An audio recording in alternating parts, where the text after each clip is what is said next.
SN19. Bienvenidos al Seminario Reina Valera. Yo soy Gilberto Aves, rector del Seminario Abierto, y esta es la lección número 19 de la materia Sinopsis del Nuevo Testamento, cuyo tema es Filemón, un hermano restaurado. Pedimos la bendición de Dios sobre el estudio de su palabra. Empecemos. Filemón, un hermano restaurado. Por Ray C. Stedman. Esta breve epístola a Filemón es un maravilloso ejemplo de la fuerza más poderosa del universo que afecta el control sobre alguien, la gracia. En ella se trata uno de los problemas más difíciles que jamás nos hemos encontrado, el de resolver las peleas entre los miembros de la familia. Podemos hacer caso omiso de algo que nos haga un extraño para perjudicarnos, pero resulta sumamente difícil perdonar a un miembro de nuestra propia familia o a alguien muy cercano. La clave de esta epístola se encuentra en el versículo 16. Pablo le dice a Filemón que le está enviando de nuevo a Onésimo, ya no como a un esclavo, sino más que esclavo, como a un hermano amado, especialmente para mí, pero con mayor razón para ti, tanto en la carne como en el Señor. Filemón 16. Los antecedentes de esta historia son muy interesantes. Esta epístola fue escrita cuando el apóstol Pablo se encontraba prisionero por primera vez en la ciudad de Roma. Fue enviada a Filemón, un amigo de Pablo, que había sido ganado para Cristo, y que vivía en Colosas. Evidentemente, Filemón tenía un hermano menor que se llamaba Onésimo. De una manera u otra, no sabemos exactamente cómo, Onésimo se metió en problemas. Tal vez fuese un hombre que se dedicaba a jugar por dinero, convirtiéndose en esclavo de su propio hermano Filemón. En aquellos días, si un hombre se metía en líos, podía conseguir que alguien le redimiese vendiéndose a sí mismo a esa persona como esclavo. Posiblemente Onésimo estuviese endeudado y acudiese a su hermano Filemón diciéndole: «Phil, ¿puedes echarme un cable? Me he metido en problemas y necesito algo de dinero». Filemón le contestaría: «Escucha, Onésimo, ¿qué puedes darme como garantía?». Onésimo le diría: «No tengo ninguna otra cosa que no sea yo mismo, pero me convertiré en tu esclavo si tú pagas mi deuda». Puede que fuese eso lo que sucediese, pero tal vez no. Sin embargo, la imagen que nos transmite esta epístola es que Filemón es el hermano de Onésimo, además de ser su esclavo. Poco antes de que fuese escrita esta epístola, Onésimo se había escapado. En el Imperio Romano, si un esclavo se escapaba de su amo, o bien le condenaban a muerte o le enviaban de vuelta a su amo. Antes de marcharse, aparentemente Onésimo le había robado algún dinero a Filemón, hallando después el camino a la ciudad de Roma y allí, de alguna manera, se puso en contacto con el apóstol Pablo, que estaba en la cárcel y fue salvo mediante la predicación del Evangelio, y como le sucede a tantos muchachos que huyen, se encontró bajo el sonido de la palabra de Dios y se convirtió muy en serio, y Pablo le tomó como su ayudante allí, en la ciudad de Roma. Pero Pablo se había propuesto mandarle de nuevo a Filemón, de modo que le escribió esta nota amable y la envió en mano del propio Onésimo. Imagínese la escena del hogar de Filemón cuando llegó esta epístola. Una mañana Filemón se encuentra en pie en su porche, mirando en dirección a la carretera, cuando ve que se acerca alguien. Le dice a su esposa: «Querida, alguien viene a vernos». Mientras ve acercarse a la persona, cree saber quién es y dice: «¿Sabes una cosa, querida? Espero estar equivocado, pero me da la impresión de que el que se acerca por el camino es el pillo de mi hermano que vuelve otra vez a casa». Y, cómo no, según se va acercando, al llegar cada vez más cerca a Onésimo, Filemón ve que es él, efectivamente, que había huido y deshonrado a la familia, el que era la oveja negra de la familia que regresa, y al aproximarse a su hermano Onésimo lo hace con el ceño fruncido. Levanta los brazos en el aire y dice: «Vaya, pero si has vuelto a casa por fin. ¿Verdad? ¿Qué es lo que te trae por aquí esta vez?». Dicen que la mala moneda siempre vuelve a aparecer.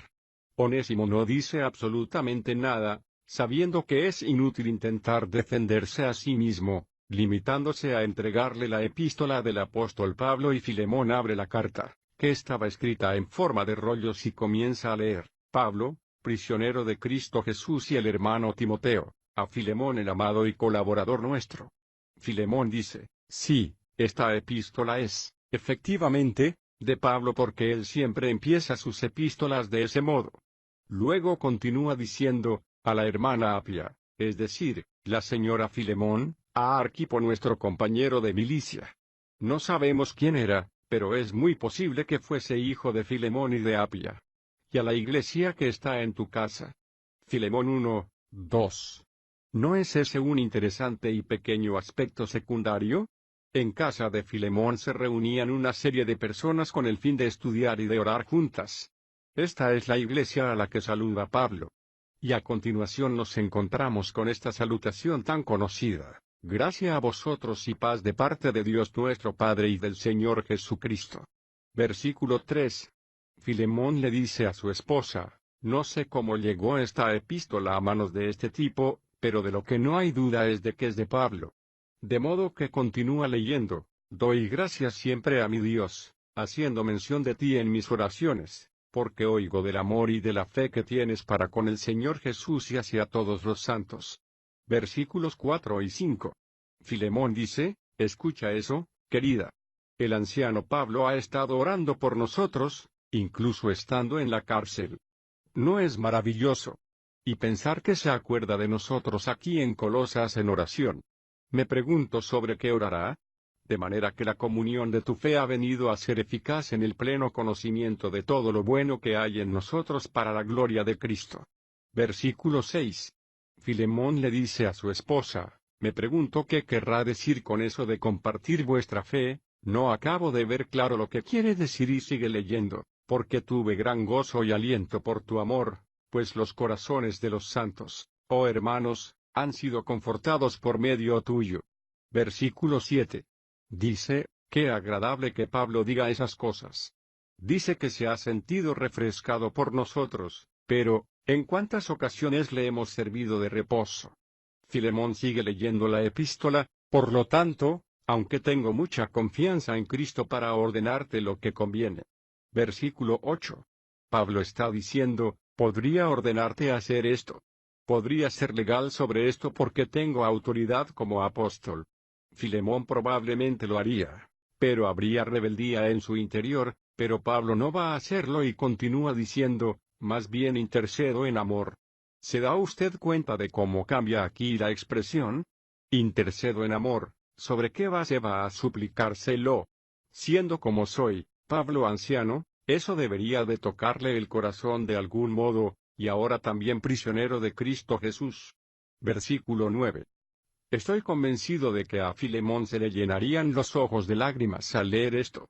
El querido y anciano Pablo, que le había llevado a Cristo, sentado en la solitaria prisión, escribiendo esta epístola y diciendo, Filemón, querido y viejo amigo, ¿me harías un favor?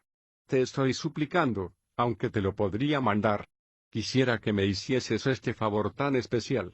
Se puede prácticamente escuchar el corazón de Filemón ablandándose al leer estas palabras. Ahora dice, intercedo ante ti en cuanto a mi hijo, Onésimo, a quien he engendrado en mis prisiones. Versículo 10. Muy sorprendido, Filemón se vuelve a su esposa y le dice, querida, ¿tú crees que Pablo de hecho ha llevado a mi hermano a Cristo? Habla como si fuese su padre espiritual.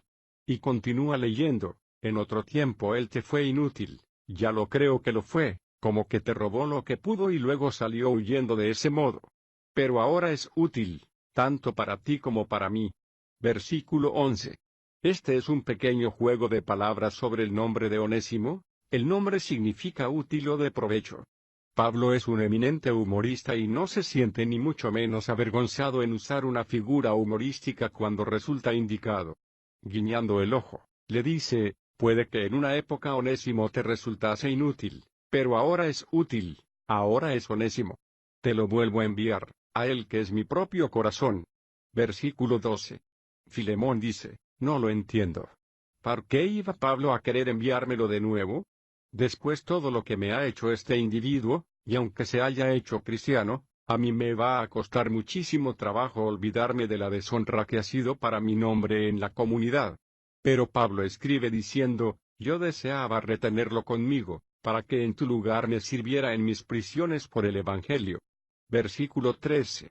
Esas palabras debieron conmoverle el corazón a Filemón, que sin duda desearía hacer algo por Pablo. Y ahora éste le dice, Onésimo lo hizo en tu nombre, él me ha estado sirviendo.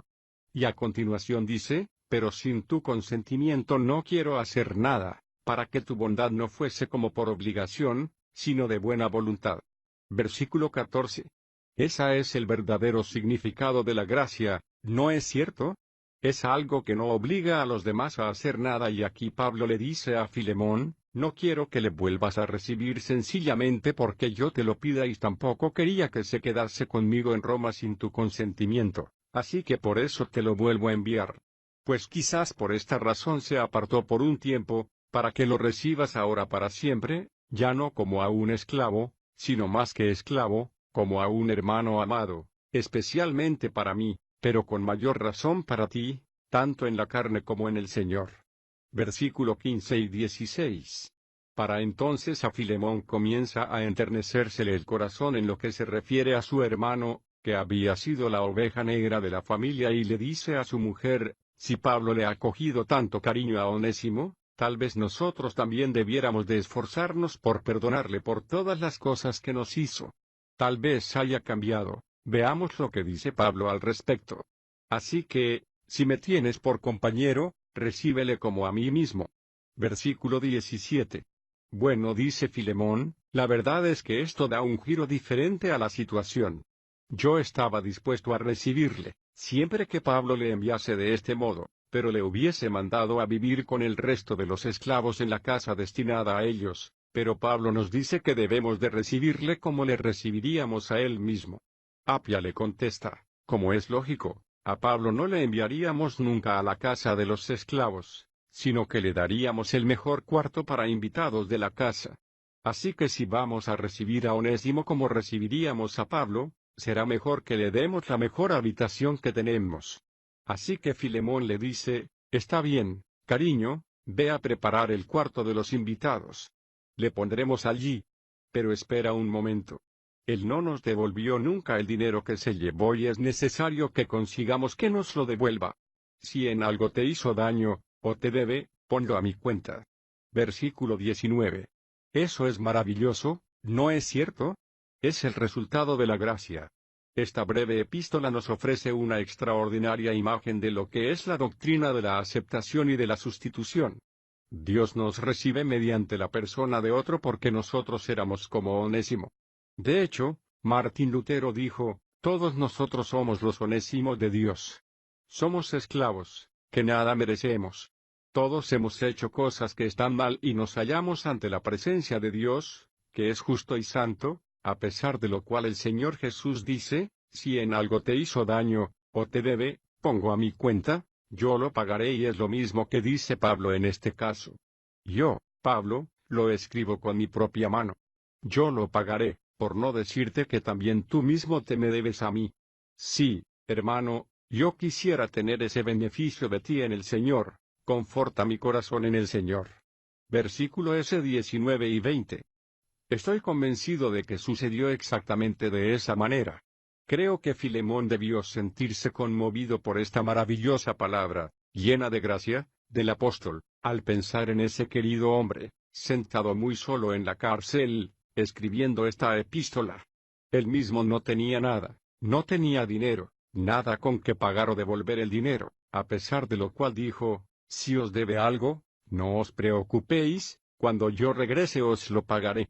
Creo que esa fue la nota maestra, que conmovió el corazón de Filemón, que se abriría de par en par y recibiría a su hermano Onésimo con los brazos abiertos, y los dos se perdonaron.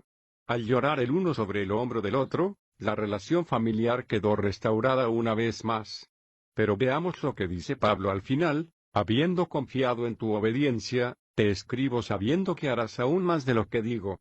Versículo 21. ¿Se da usted cuenta de hasta qué punto interviene la gracia en esta situación?